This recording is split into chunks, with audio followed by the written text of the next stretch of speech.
കുറച്ച് നാളുകളായി കോൺഗ്രസിന്റെ പ്രസിഡന്റായ മല്ലികാർജ്ജുന ഖാർഗെ ഈ കോൺഗ്രസ് അണികളിൽ ആവേശം കൊള്ളിക്കുന്ന പ്രസംഗമാണ്. ഈ ഇടക്കാലത്ത് RSSന്റെ മോഹൻ ഭാഗവതിനെ സർസംഘചാലിനെ പുറത്തിറങ്ങാൻ അനുവദിക്കില്ലെന്നൊരു പ്രസ്താവനയും അദ്ദേഹം രംഗത്ത് വന്നിരുന്നു. ഇപ്പോൾ പുതിയത് ഈ ഗംഗയിൽ മുങ്ങിക്കുളിച്ചാൽ ദാരിദ്ര്യം അവസാനിക്കുമോ എന്നാണ് ഖാർഗെ ചോദിക്കുന്നത്. അതിലെന്തെങ്കിലും കാര്യമുണ്ടോ? രണ്ട് കാര്യമുണ്ട്. ഒരു കണ്ണൂരിൻ്റെ അടുത്തുള്ള സ്ഥലമല്ലേ ഈ കർണാടക എന്ന് വെച്ചാൽ. കണ്ണൂരിൽ പോരും വീറും പോരാട്ട വീര്യമൊക്കെ അങ്ങനെയൊക്കെ പകർന്നു കിട്ടിയിട്ടുണ്ടാവും. സുധാകരൻ്റെ നല്ല കാലത്തെ പേര് അങ്ങനെ ആവാഹിച്ചിട്ടുണ്ടാവും. അതുകൊണ്ടാണ് RSSൻ്റെ നേതാവിനെ തന്നെ വെല്ലുവിളിച്ചുകൊണ്ടുള്ള പ്രസ്താവന കിടക്കുക. അത് സാധാരണ കോൺഗ്രസ്സുകാർക്ക് ചിലപ്പോൾ വലിയ ആവേശമായിരിക്കും. RSSൻ്റെ ശക്തി എന്താണ്, RSS എന്താണെന്ന് അറിയാത്ത സാധാരണ പുറത്തേക്ക് വലിയ ആവേശമായിട്ടുണ്ടാവാം.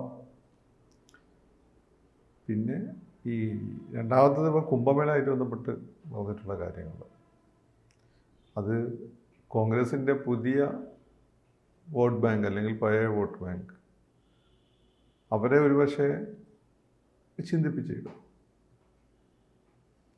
അത് രാജ്യത്തിനെ കൊണ്ട് ചിന്തിപ്പിക്കൂ എന്ന് ചോദിച്ചാൽ ആ ചിന്തിപ്പിച്ചാലുണ്ടാകുന്ന ഇമ്പാക്റ്റ് എന്തായിരിക്കും എന്നുള്ളത്. ഗംഗയിൽ മുങ്ങിക്കുളിച്ചാൽ ദാരിദ്ര്യം മാറുമെന്ന് വെച്ചാൽ ഗംഗയിൽ മുങ്ങിക്കുളിക്കുന്ന ദാരിദ്ര്യം മാറാൻ വേണ്ടിയിട്ടല്ലല്ലോ. അത് പണ്ടാരോ തന്നെ അറിയാം. RSS സ്വാതന്ത്ര്യ സമരത്ത് പങ്കെടുത്തില്ല. RSS സ്വാതന്ത്ര്യ സമരത്ത് പങ്കെടുക്കാൻ വേണ്ടി ഉണ്ടാക്കിയ സംഘടനയാണോ? SNDP സ്വാതന്ത്ര്യ സമരത്ത് പങ്കെടുക്കാൻ വേണ്ടി ഉണ്ടാക്കിയാണോ?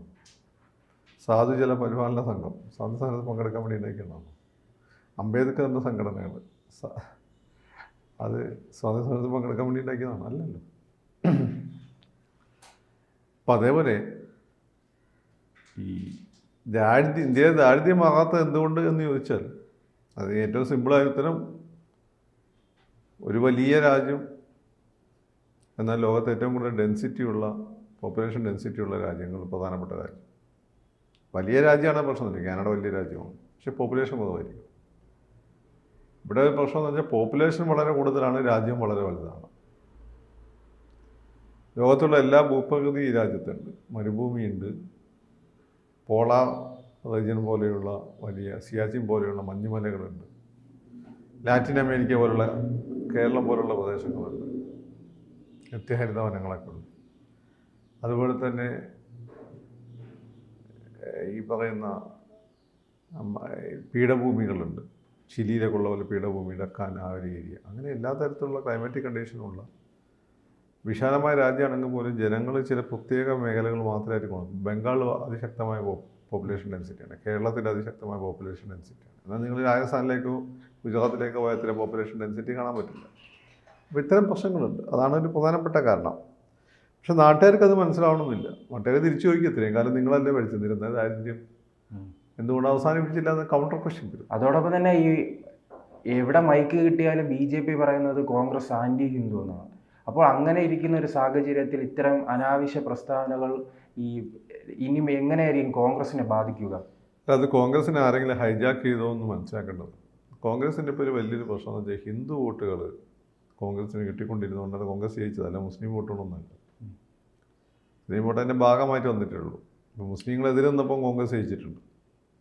ഇവിടെ സംബന്ധിച്ച ഹിന്ദു വോട്ടുകളെ കോൺഗ്രസിനൊരു മൃദു ഹിന്ദുത്വ സമീപനം ഉണ്ടായിരുന്നു. അത് തെറ്റൊന്നല്ല. ഇന്ത്യയിലുള്ള എല്ലാ രാഷ്ട്രീയ പാർട്ടികൾക്കും ഒരു ഹിന്ദു ചായ്വുണ്ടാവും. അതില്ല എന്ന് പറയുന്നവർക്ക് പോലും ഉണ്ട്. കോൺഗ്രസിന് അതുണ്ടായിരുന്നു.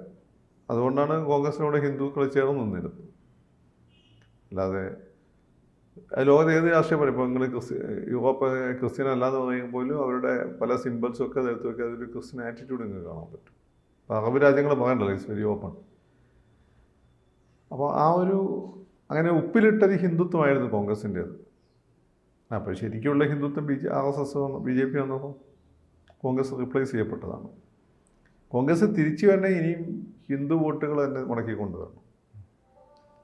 ഹിന്ദു വോട്ടുകൾ മടക്കിക്കൊണ്ടുവരണമെങ്കിൽ കോൺഗ്രസിനൊരു മൃദു ഹിന്ദുത്വ നിലപാട് കൂടുതൽ കാര്യക്ഷമമായി ജനങ്ങൾക്ക് കൂടുതൽ ഗുണം എത്തുന്ന, സാമ്പത്തികവും സാമൂഹികമായ ഗുണം എത്തുന്ന രീതിയിൽ ഒരു പൊളിറ്റിക്കലി മൃദു ഹിന്ദുത്വ നിലപാടുമായി കോൺഗ്രസ് മുന്നോട്ട് പോയാൽ മാത്രം പറ്റും.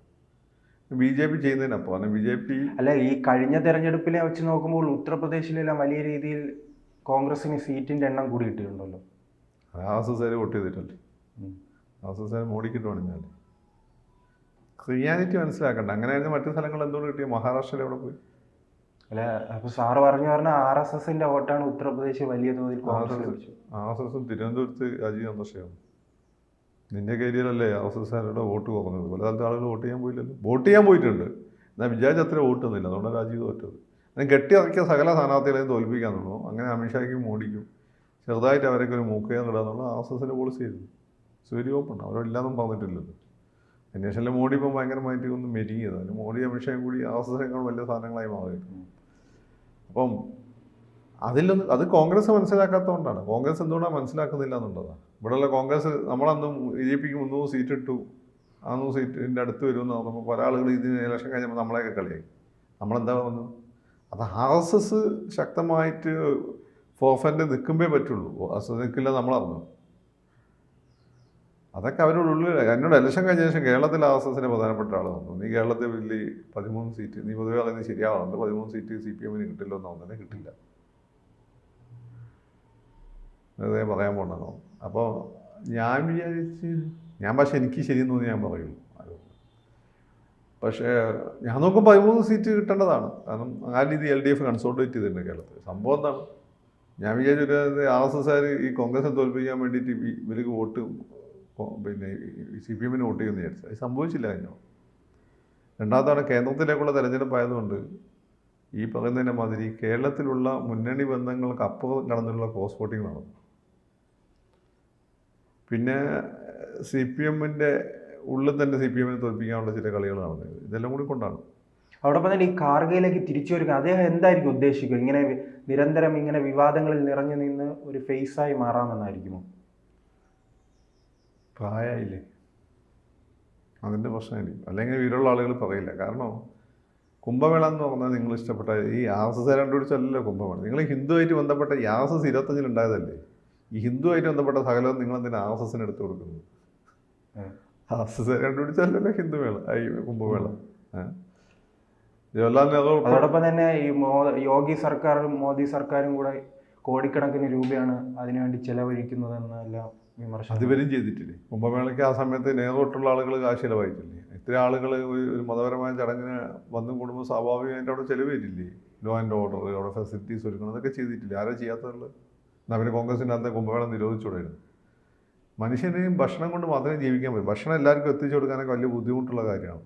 ആ സമയത്ത് മനുഷ്യനെ ജീവിക്കാൻ പ്രേരിപ്പിക്കുന്ന ഘടകമാണ് മതം. ആ മതത്തിൻ്റെ അത് ഇന്ത്യൻ മതം എന്താണെന്ന് ചോദിച്ചാൽ ഒറ്റത്തരേ ഉള്ളത് ഹിന്ദു മതമാണ്.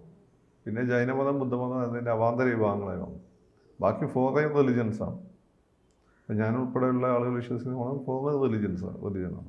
അല്ല, വേറൊരു ഇത് ഇപ്പോൾ ഒരു കോൺഗ്രസിന്റെ ഒരു നിലപാടായി ഹിന്ദുത്വത്തെ എതിർക്കുക, അംബേദ്കറെ ഉയർത്തി കാണിക്കുക, അങ്ങനെ ഒരു സ്പ്ലിറ്റ് ഉണ്ടാക്കാനുള്ള അതാണ് ഞാൻ പറഞ്ഞത്. ഇത് ഏതോ JNUവിലെ തലതിരിഞ്ഞവന്മാരാണ് അവിടെ കിടന്ന് ഉപദേശിക്കുന്നതെന്ന് തോന്നുന്നു. ആ മണ്ടന്മാർക്ക് ഇത് വല്ലതും അറിയുന്നില്ല. ഈ അംബേദ്കറിസ്റ്റുകൾ എന്ന് പറയുന്ന ബുദ്ധിജീവികൾ ചെറിയ വിഭാഗം മാത്രമാണ്. പക്ഷേ ആ സമുദായത്തിൽപ്പെട്ട ആളുകൾ തന്നെ കേരളത്തിൽ അവർ പ്രതിദാനം ചെയ്യുന്നതെന്ന് വെച്ചാൽ OBC തൊട്ട് താഴോട്ടുള്ള ആളുകളാണല്ലോ, പ്രധാനമായും ദളിത്. അവരും തന്നെ ആളുകൾ ഇവിടെ കേരളത്തിൽ വോട്ട് ചെയ്യുന്നു. BJPക്ക് അവരുടെ സ്വാധീനം കൂടി വരില്ല. ഇന്ത്യയിൽ ഏറ്റവും കൂടുതൽ ഈ പറയുന്ന സംവരണ സീറ്റുകളിൽ ജയിച്ചു വരുന്ന ലോക്സഭയിൽ BJP ഇല്ല. എന്നും തന്നെ തുടങ്ങിയ 90 തൊട്ട് BJPയിൽ ജയിച്ചു വരുന്നത്. അപ്പോൾ അതിൻ്റെ അർത്ഥം എന്താണ്? അപ്പോൾ മാത്രമല്ല RSS BJP ഒരു ദളിത് വിരുദ്ധ സംഘടന എന്ന് പറഞ്ഞിട്ട് അവർ ആ സമയം ബംഗാളി ലക്ഷ്മണനെ പോലുള്ള ആളുകളെയും അങ്ങനെ പിന്നോക്ക വിഭാഗത്തിൽപ്പെട്ട ആളുകളെയൊക്കെ തന്നെ അവരുടെ ദേശീയ പ്രസിഡൻ്റൊക്കെ RSS ആണ് രാജുഭായി OBC-കാരൻ പിടിച്ചാക്കി. അപ്പം ഇങ്ങനെയൊക്കെ അവരത് അഡ്രസ്സ് ചെയ്താണ് മുന്നോട്ട് പോകുന്നത്. വിമർശനങ്ങൾ എവിടെ വരുന്നു എന്നുള്ളത്. അപ്പോൾ ഇവർ പറയുന്നതൊക്കെ ഈ പത്രമാധ്യമങ്ങൾ സ്വാധീനമുള്ള കുറേ ആളുകൾ, JNUവിലെ കുറേ ബുദ്ധിജീവികളെ പോലുള്ള ആളുകൾ വിളിച്ചു പറയും എന്നുള്ളതൊന്നല്ലാതെ ഇപ്പോൾ കമ്മ്യൂണിസ്റ്റ് പാർട്ടി തന്നെ നീൽ സലാം എന്ന് വിളിച്ചു തുടങ്ങിയപ്പോൾ അടുത്ത കാലത്താണ്, മോഡി വന്നതിന് ശേഷമാണ്. Thanks to Modi. അംബേദ്കർ ഇപ്പം കൂടുതൽ ആക്സെപ്റ്റഡ് ആണ് താങ്ക്സ് ടു മോഡി.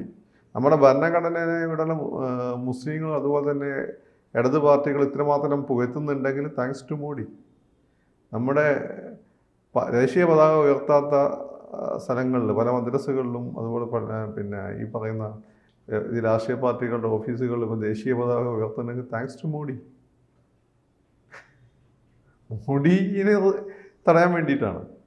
അപ്പം ഈ തലതിരിഞ്ഞവന്മാരുടെ ഉപദേശം കേട്ട് പോയി കഴിഞ്ഞാൽ ആ പഴയ മുസ്ലിം വോട്ടും ക്രിസ്ത്യൻ വോട്ടും പിന്നെ കുറേ ബുദ്ധിജീവികളുടെ വോട്ടും എല്ലാം കൂടി 20% വോട്ടിട്ടുന്ന ഒരു പാർട്ടിയായി കോൺഗ്രസിനാണ്. കോൺഗ്രസ്സിന് നിലനിൽക്കണമെങ്കിൽ, കോൺഗ്രസ് തിരിച്ചു വരണമെങ്കിൽ BJP-യിനേക്കാളും നന്നായിട്ട് ആളുകൾക്ക് ഗുണം ചെയ്യുന്ന ഒരു പാർട്ടി, അതേസമയം തന്നെ ഹിന്ദു മൂല്യങ്ങളിൽ അധിഷ്ഠിതമായ പാർട്ടി. ഹിന്ദു മൂല്യങ്ങൾ അധിഷ്ഠിതമെന്ന് അത് മതേതരമാണ്. മതേതരം എന്ന് പറഞ്ഞാൽ ഇന്ത്യൻ കോണ്ടക്സ്റ്റ് മതം ഇല്ലാത്തതല്ല. കഴിഞ്ഞ സ്ഥലം എന്ന് പറയുന്നത് ഇന്ത്യയിൽ ഇപ്പോൾ അങ്ങനെ ഒരു ധാരണ ഉണ്ട്. ഈ മതേതരത്വം എന്ന് പറയുമ്പോൾ ഹിന്ദുയിസത്തെ എതിർക്കുക, ഹിന്ദുവിനെ എതിർക്കുക, അങ്ങനെയല്ലത്. മതേതരത്വം എന്ന് വെച്ചാൽ കോൺഗ്രസ് അങ്ങനെ തെറ്റിദ്ധരിക്കുന്നത്. അല്ല, കോൺഗ്രസ് അല്ല, അത് കോൺഗ്രസിന്റെ തെറ്റിദ്ധാരണയാണ്. അങ്ങനെ ഗാന്ധിക്ക് പോലും തെറ്റിദ്ധാരണ ഇല്ലായിരുന്നല്ലോ. അദ്ദേഹം പിന്നെ ഇന്ത്യൻ മത നിരപേക്ഷതയുടെ വലിയ വക്താവാണ്. മതമൈത്രിയല്ല, മതമൈത്രി എന്നൊക്കെ പറയുന്നത് തന്നെയാണ് ഇന്ത്യൻ കോൺഗ്രസ് മതനിരപേക്ഷത. യൂറോപ്പിലാണ് എന്തിൻ്റേത്. യൂറോപ്പിൽ പള്ളിയും അതുപോലെ തന്നെ രാജ്യവുമായിട്ട് വളരെ വലിയ സംഘടനകളുണ്ടായിരുന്നു. അതുകൊണ്ടാണ് മതം പബ്ലിക് സ്പേസിൽ വേണ്ടാതെ തീരുമാനം. നമ്മളിവിടെ പണ്ടേ അങ്ങനെ സംഘടന ഇല്ല. മാത്രമല്ല യൂതന്മാരെയൊക്കെ അടിച്ചോടിക്കുന്നതാണ് ഇപ്സികളെയൊക്കെ. നമ്മളങ്ങനെ ചെയ്തിട്ടില്ല. അപ്പാട് ദളിതർക്ക് നേരിട്ട ചില പ്രശ്നങ്ങളാണ് നമ്മുടെ നാടിൻ്റെ ഒരു പ്രശ്നം. അങ്ങനെ മുസ്ലിംസൊക്കെ കോഴിക്കോട്ട് സാമൂതിരിയുടെ തോളൊപ്പം നിന്നല്ലേ, അവർ പോർച്ചുഗീസുകാർ അങ്ങനെ നിന്നല്ലേ. സെൻട്രൽ ട്രാവൻകൂറിലാണ് ക്രിസ്ത്യാനികൾക്ക് ഒരു രാജാവ് തന്നെ ഉണ്ടായി, ലോക്കൽ നാടുമായി തോമ എന്നൊക്കെ പറഞ്ഞുകൊണ്ട്. ഇതാണ് നമ്മുടെ നാട്. അപ്പോൾ ഇന്ത്യൻ ഇവിടെ മതേതരത്വം എല്ലാം RSS പറയുന്നുണ്ട്. ഇവിടെ മതേതരത്വം അല്ല, മതമൈത്രി അല്ല. മതമൈത്രി തന്നെയാണ് ഇന്ത്യൻ കോൺടെക്സ്റ്റിലെ മതേതരത്വം. എല്ലാ മതങ്ങളും ഉൾക്കൊണ്ട് പോകുക എന്നുള്ളത്. അപ്പോൾ ഇത് മനസ്സിലാക്കിക്കൊണ്ട് അത് ഹൈന്ദവ മൂല്യങ്ങൾ ഇന്ത്യൻ സംസ്കാരത്തിൻ്റെ അടിസ്ഥാനമാണ്. ഹൈന്ദവ മൂല്യങ്ങൾ എന്ന് പറയുമ്പോൾ നിങ്ങളെ ബ്രാഹ്മണിക് മൂല്യങ്ങൾ മാത്രമല്ല, അതിൽ ദളിതൻ്റെ പാട്ടും കൾച്ചറും ദളിതൻ്റെ ആചാരങ്ങളും എല്ലാം അതിൻ്റെ ഭാഗമായിട്ട് വരുന്നുണ്ട്. അംബേദ്കർ അതിനെ സാനിറ്റൈസ് ചെയ്ത് വേറെ എന്തോ ചെയ്യാൻ നോക്കുകയാണ്. അപ്പം ഈ യാഥാർത്ഥ്യം മനസ്സിലാക്കാത്ത ഇത്തരം പ്രസ്താവനകളായിട്ട് തന്നെ കോൺഗ്രസ് ബേസിക്കലി ഒരു ന്യൂനപക്ഷത്തിൻ്റെ പാർട്ടിയായിട്ട് മാറും. അത് കോൺഗ്രസിനാണ് അപകടം ഉണ്ടാക്കാൻ പോകുന്നത്. RSSനെ BJP-നെക്കാട്ടും നന്നായി BJP ഇപ്പം വിചാരിച്ചതിനകത്ത് ഡെലിവർ ചെയ്യാൻ BJP-ക്ക് പറ്റുന്നില്ല. അങ്ങനെ ഞങ്ങൾക്ക് പറ്റുന്നൊരു പ്രതീക്ഷ ഉണ്ടാക്കി, ആ പ്രതീക്ഷ എന്തെങ്കിലും ചാൻസ് കിട്ടിയാൽ ആ പ്രതീക്ഷയൊക്കെ എത്തുകയും ചെയ്യട്ടെ. അപ്പം നാട്ടുകാർ സ്വീകരിച്ചോ. നാട്ടുകാർക്ക് ബേസിക്കലി മതമൊക്കെ പറഞ്ഞെങ്കിൽ എനിക്കെന്ത് കിട്ടിയെന്ന് നാട്ടുകാർ നോക്കുള്ളൂ. പണത്തിന് അങ്ങനെ ജാതി മതമൊന്നുമില്ല. പണം ഹാസ് നോ ബൗണ്ടറീസ്. അത് തെളിയിക്ക് കെജ്രിവാൾ കഴിഞ്ഞാൽ സൗജന്യം. അതെ, പണത്തിന് അങ്ങനെ ബൗണ്ടറി ഒന്നുമില്ല. ഇപ്പോൾ RSS ഒരു ഇസ്ലാമിസ്റ്റ് പൈസ കൊടുത്തതെന്ന് വിചാരിച്ചു. 10 രൂപ കൊടുത്താൽ മേടിക്കുക, 100 രൂപ കൊടുത്താൽ മേടിക്കുക, 1000 രൂപ കൊടുത്താൽ ഒന്ന് ഇളകും, 10,000 രൂപ കൊടുത്താൽ ഒന്ന് നോക്കൂ, 1,00,000 രൂപ കൊടുത്താൽ നമ്മൾ സുഹൃത്തുക്കളാന്ന് പറയും. തിരിച്ചു അങ്ങനെ തന്നെ. Money is money. കൂടുതൽ വാർത്തകളും വിശേഷങ്ങളും നിങ്ങളിലേക്ക് എത്താൻ ABC മലയാളം സബ്സ്ക്രൈബ് ചെയ്യുക, ബെൽ ബട്ടണും അമർത്തുക.